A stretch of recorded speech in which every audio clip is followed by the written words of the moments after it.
আসসালামু আলাইকুম। ডাল বাটার ঝামেলা ছাড়াই আজ বানিয়ে দেখাবো কুড়মুড়ে ছোটো পেঁয়াজু বা গুঁড়া পেঁয়াজুর রেসিপি। এই পেঁয়াজুগুলো বানানো খুবই সহজ, খেতেও ভীষণ মজার। ইফতারের আগে হাতে মাত্র 10 মিনিট সময় থাকলেই ঝটপট বানানো হয়ে যাবে। ভাজার পরেও 2 থেকে 3 ঘন্টা মচমচে থাকবে। তাহলে পেঁয়াজুর জন্য প্রথমেই বাটিতে দিয়ে দিচ্ছি 1.5 কাপ পেঁয়াজ কুচি। সামান্য মোটা করে এখানে আমি পেঁয়াজগুলো কুচি করেছি। তারপর স্বাদমতো দিয়ে দিচ্ছি কাঁচামরিচ কুচি আর স্বাদমতো লবণ। এবার সব কিছু একসাথে কিছুক্ষণ মেখে নিব।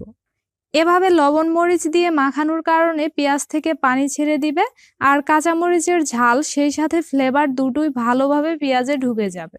তবে কারো ক্ষেত্রে যদি হাত জ্বালা পোড়ার মতো সমস্যা হয় তাহলে শুধু লবণ দিয়ে পেঁয়াজগুলো আগে মেখে নিতে পারেন। এই পেঁয়াজগুলোতে কোনো বাড়তি পানি ব্যবহার করা যাবে না। দেখতেই পাচ্ছেন পেঁয়াজ নরম হয়ে পানি ছেড়ে দিয়েছে আর এই পানিটুকু দিয়েই পেঁয়াজগুলো আমাদেরকে মেখে নিতে হবে। মাখানোর পর এবার এতে 1 চা চামচ দিয়ে দিচ্ছি আস্ত জিরা। এই পেঁয়াজুর মধ্যে আস্ত জিরাটা দিলে দারুণ ফ্লেভার আসে, তাই অবশ্যই দিবেন। এরপর স্বাদ মতো দিয়ে দিলাম ধনিয়া পাতা কুচি। তারপর 1/2 চা চামচ দিয়ে দিচ্ছি হলুদের গুঁড়া, সাথে স্বাদ মতো মরিচের গুঁড়া। এরপর বেসন দিয়ে দিচ্ছি 1/2 কাপ, সেই সাথে 2 টেবিল চামচ ময়দা। এই পেঁয়াজগুলোতে সাধারণত ডাল বাটা ব্যবহার করা হয় না, বেসন দিয়েই বানাতে হয়। আর শুধু বেসন দিয়ে পেঁয়াজগুলো বানালে মিশ্রণটা আঠালো হবে না, তাই অবশ্যই বেসনের সাথে আপনাকে আটা অথবা ময়দা পরিমাণ মতো দিতেই হবে। তো পেঁয়াজের সাথে আমি ভালোভাবে সব কিছু মেখে নিয়েছি। কিছুক্ষণ মাখালেই দেখবেন মিশ্রণটা এরকম আঠালো হয়ে হাতে লেগে আসবে। তখন বুঝবেন পেঁয়াজুর মিশ্রণটা ঠিকভাবেই মাখানো হয়ে গেছে। কিন্তু কারো ক্ষেত্রে যদি মাখানোর পর মনে হয় এতে বেশ খানিকটা পানি আছে, ওই ক্ষেত্রে পরিমাণ অনুযায়ী আরেকটু বেসন বা আটা লাগলে যোগ করে নেবেন। আপনাদের বোঝার সুবিধার জন্য দেখিয়ে দিচ্ছি। আমি হাতে নিয়ে অল্প অল্প করে একটু মিশ্রণ এইভাবে ছেড়ে দিচ্ছি।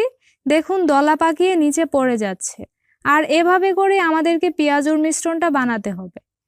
এবার হাতটা পরিষ্কার করে নিয়ে হাতে সামান্য তেল মেখে নিয়েছি। এভাবে হাতে তেল মেখে পেঁয়াজগুলো ছাড়লে মিশ্রণটা খুব সহজেই হাত থেকে আলাদা হয়ে তেলে পড়ে যাবে। তাহলে এখন পেঁয়াজগুলো ডুবো তেলে ভাজার জন্য পর্যাপ্ত তেল আগে থেকেই ভালোভাবে আমি গরম করে নিয়েছিলাম। এবার পেঁয়াজগুলো তেলের মধ্যে দিয়ে দিচ্ছি। নিশ্চয়ই খেয়াল করেছেন মিশ্রণটা তেলে পড়ার পর কিন্তু সাথে সাথেই উপরে ভেসে উঠছে। আর এভাবেই তেলটাকে গরম করে নিতে হবে। পেঁয়াজুর মিশ্রণটা হাতে একটু বেশি করেই নেবেন। আর এই পেঁয়াজগুলো মিল করে শেপ দিয়ে ছাড়তে হবে না, ছোট ছোট করে এবড়ো থেবড়ো ছেড়ে দিলেই হবে। এলোমেলো করে বানালেই এই পেঁয়াজগুলো খেতে অনেক বেশি মচমচে হয়। তেলে পরিমাণ মতো পেঁয়াজুর মিশ্রণ দেওয়ার পর সময় দিয়ে চুলার আঁচ মিডিয়াম লো হিটে রেখেই ভাজতে হবে। বেশি আঁচে ভাজলে দ্রুত কালার চলে আসবে ঠিকই, কিন্তু নামানোর কিছুক্ষণ পরেই দেখবেন সেগুলো নরম হয়ে গেছে।